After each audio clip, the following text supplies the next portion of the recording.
estamos con Pete Hines, Senior VP de Bethesda, que nos va a hablar de Scrolls, Legends. Thank you for having us. And what can you tell us about this game that is getting into as an esport and also a card game? What is the idea of Bethesda behind this card game?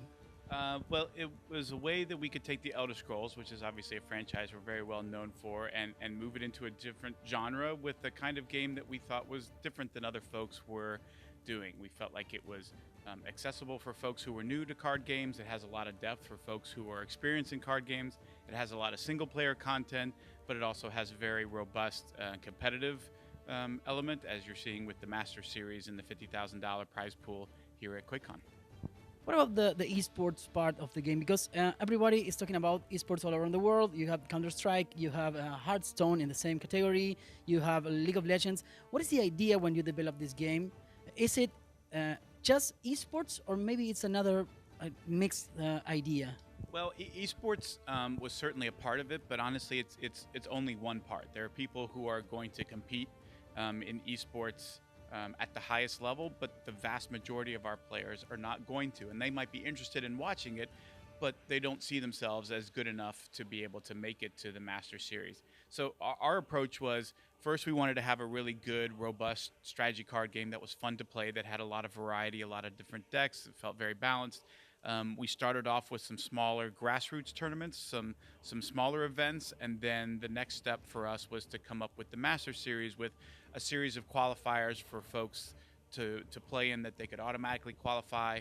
But then if they didn't finish in the top 3 of any of those, that if they participated in each and had enough points, they could be one of the 16 folks to make it here for what is, a pretty big prize pool. But I want us to have competitions and events across the whole spectrum, from the folks who just play a little bit more casually but might still want a fun little tournament. One of the things that we want to do once we launch our new client later this summer is to allow folks to create their own tournaments inside the game. So you don't need to wait for us or somebody else to create a tournament. You can create your own, invite 7 of your friends and say, okay, we're going to have a little 8-person tournament here with a little prize pool, or streamers or influencers can fire off their own events and invite people. So it's a way to have a tournament scene where people can customize what are the rules, or who do they want to be involved, or whatever they want, and it all will happen inside the game. Why do you have to choose Legends instead of other card games? Well, I mean, if you're like me, I play multiple card games. I play Legends. I love playing Legends, but I play Magic the Gathering. Those games offer very different types of experiences. What Legends offers that's unique is a couple of things. Number one, we offer a lot of solo content. We have story-based content that players can play through, where you have very challenging missions that you have to play. Sometimes we give you a deck that you have to play a very specific scenario, or very different rules and conditions for winning a game. We have, a lot of games will have a draft mode where we give you random cards to select from, and you pick one card and you build a deck out of that. Well, we also allow you to play that mode single player. So a lot of folks like the idea of a draft mode, but they don't want to draft and then have to play against other players who are maybe doing hundreds of drafts and know how to draft much better. Well, this allows you to play against AI opponents, and as you get better and as you start winning more matches, the AI opponents get more difficult. And I mean, I have played thousands of solo arena matches. I've been playing it for years before the game was even announced. It's still really fun to me. Like, it's a fun way when I want to play, but maybe don't feel like I'm up to playing against another player, that I can play a solo arena match. Like a training. Yeah, and I constantly, it's resetting, and then I have to work my way back up to rank 1. So it offers a different way for folks to play. But the big thing for me is it offers a lot of variety in terms of the types of decks that you can play, the types of decks you'll face.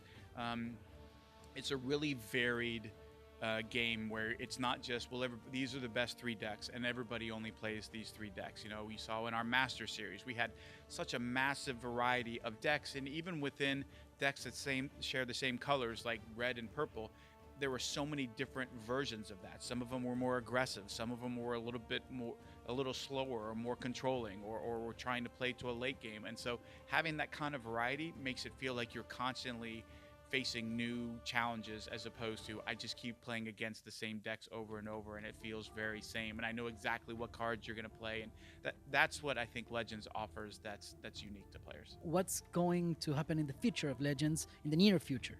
Well, there's a couple of big things. Number one, we are switching over to a completely different client that we've been working on in the next month or two. That is going to do a lot for us. It's going to bring a first initial visual change, and folks are playing it here at QuakeCon to see how it's going to look and feel different.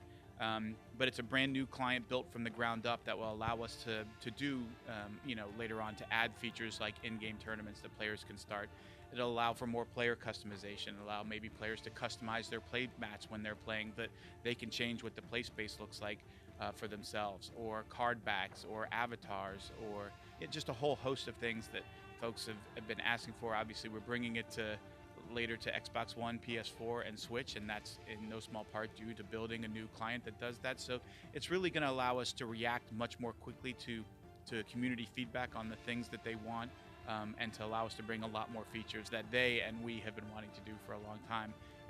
And then we also announced Isles of Madness at QuakeCon this year, which is new content that's going to be coming out after the new client goes live. That'll add a bunch of new cards. If you know your Elder Scrolls lore, Isles of Madness is the realm of Sheogorath. He's sort of the Prince of Madness or Mischief, and so the set is going to be themed around Sheogorath, and he's been a part of Elder Scrolls Legends. We do Chaos Arena every now and then that's themed around Sheogorath, so really excited for adding a bunch of new cards and content. And again, hopefully once we get the client out, we can make sure that we're putting these new sets out every few months so the players know when to expect new cards to come.